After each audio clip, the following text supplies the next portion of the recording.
Good day, BTC Academy students. Hope you are fine. Today, we will remember about the structural parts and the connectors. This is the VEX IQ map. It's divided into 5 sections.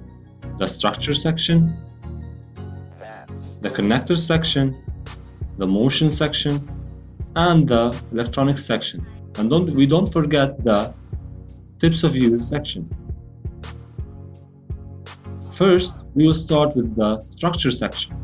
We have the 2x beams, the 1x beams. Those parts are called 1x and 2x depending on the width of each part.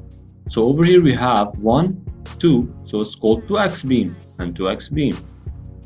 Also over here we have the 1x beams, which they have only one pin of width, so we call them 1x beams. Here we have the 4x plates.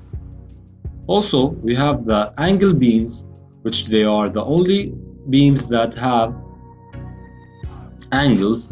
Also, we will see a link to explain more about those parts. Here's the connector section, which allows us to connect beams together using pins for narrow connection. A video will appear on the screen on how to remove connector pins. And we have standoffs. Those are the standoffs to connect beams, but we will have a more space between those two beams. We will see some pictures later. And we have the corners. The corners create a corner between two beams or plates. Here are some examples for the different types of pins. We have the 1x1, which connects 2 beams, the 1x2, which connects 3 beams, and the 2x2, which connects 4 beams together. Standoffs. As we can see here, the standoffs act the same as connectors, but they create space between beams, as you can see in this picture. Also, the corners.